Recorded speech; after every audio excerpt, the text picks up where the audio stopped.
Okay, now let's look at some examples so you can understand clearly how the parabolic SAR indicator works. When using this indicator, I want you to keep two things in mind. First, don't use this indicator alone, meaning you'll need to use it with other trend-following indicators, like the exponential moving average, to avoid false signals. And second, always look at the overall market trend. If the trend is down, the dot should be above the price candles. And on the other hand, when the trend is up, the dot should be below the price candles. Okay, now we'll analyze this chart from the left to the right. First of all, we had the EMA 20 above the EMA 9, and both lines were sloping down. The EMA 50 was above the red and blue lines. The price was below these moving averages, so we can easily predict that this was a strong downtrend. Now we have an additional downtrend signal. The parabolic dots were above the price bars, so we could be more confident that the price would continue to drop. As you can see on the chart, we had a false signal here. The dots moved from above to below the price bars. This gave us a false uptrend signal. Why? It's because the overall trend was still going down. And that's also the reason why I keep telling you that when using this indicator, you must look at the overall market trend to avoid false signals. As you can see, we had another uptrend signal here. The dots were below the candles, while it should be above the candles because we were in a downtrend. So I want you to take note of this. When you find that the dots keep staying below the price bars and form a dotted line that is sloping up while we're in a downtrend, we can predict that the trend will reverse soon, meaning the downtrend is going to end soon and the price will start going back up. The trend reversed when the dots moved from above to below the candles. The EMA 9 crossed above the EMA 20, and both lines were sloping up. So we could easily predict that the price was going to rise soon. So it was time to buy low and make an easy profit. A few weeks later, the dots moved from below to above the candles, and they kept staying above the candles and formed a dotted line that was sloping downward. In this case, we could easily guess that the trend would reverse soon.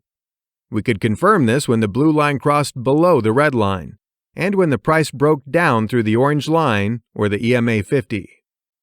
So we have a strong downtrend signal here. Chances are the price will keep going down, so it's time to sell our coin before the price drops further. Now let's have a look at another example. We had an uptrend signal here. The blue line crossed above the red line, and both lines were sloping up. The dots moved from above to below the candles. The EMA 50 was below the EMA 9 and EMA 20. The price was also above all of the moving averages. So we could consider this a strong uptrend. You see, this strategy worked perfectly well for spotting market trends. The price of this coin skyrocketed by over 800%, from 100 Satoshi to over 800 Satoshi in just 1 month. When the coin was in an uptrend, the dot should be below the price candles, so this was probably a false downtrend signal. As you may notice, we had a resistance level here at around 750 Satoshi. It prevented the price from rising up many times, and when the price broke down through the resistance level, we could easily guess that the trend would reverse soon. The trend reversed when the EMA 9 crossed below the EMA 20, and the dots moved from below to above the price candles. The downtrend signal was stronger when the price dropped below the EMA 50. The downtrend continued until the dots moved from above to below the candles. You see, the dots kept staying below the price bars while the overall trend was down. This would tell us that the trend would reverse soon. And we had an uptrend signal when the blue line crossed above the red line. Okay, another example. Now let's analyze this chart quickly. We had an uptrend signal here. The dots moved from above to below the price bars. The blue line crossed above the red line, and the price broke up through the orange line. So we could easily predict that this was a strong uptrend. We had several false downtrend signals here because the overall trend was up. The dots should be below the price candles.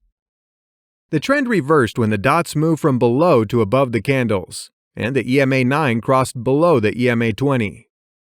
The downtrend signal was stronger when the price broke down through the EMA 50. The downtrend continued until the dots moved from above to below the price bars. You see, the dots kept staying below the candles while the overall trend was down. So in this case, we could easily guess that the trend was going to reverse.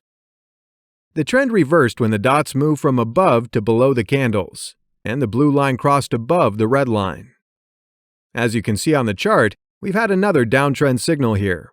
The price is already broken down through the EMA 50. So this is going to be a strong downtrend. And what I would do now is to sell my coin so I can buy it back at a lower price later when the trend reverses. Okay, let's have a look at another example. As you can see on the chart, we had an uptrend signal here. However, this uptrend was weak because we had a resistance level at around 7,200 Satoshi that could prevent the price from rising up. So in this case, we could guess that the trend would likely reverse when the price failed to break up through the resistance level many times. So what I would do in this case is to sell my coin at about 7,000 Satoshi, or 3% below the resistance price. The trend reversed when the dots moved from below to above the price candles, and when the blue line crossed below the red line. The price was below all of the moving averages, so we could consider this a strong downtrend. We had a false uptrend signal here because the overall trend was down. The trend reversed again when the EMA 9 crossed above the EMA 20, and the dots moved from above to below the candles. The price broke up through the EMA 50, so we knew that this was a strong uptrend. You see, the dots kept staying above the candles, while the overall trend was up. We also had a resistance level here at about 6,200 Satoshi that could stop the price going up. So we could guess that the trend would reverse when the price failed to break up through this resistance level. We had a strong downtrend signal here when the blue line crossed below the red line. The dots moved from below to above the candles, and the price broke down through the EMA 50. So now you've learned everything about the parabolic SAR and how to apply it to make a profitable trade. In the next lesson, we'll dive into another technical indicator that can help you detect trend reversals.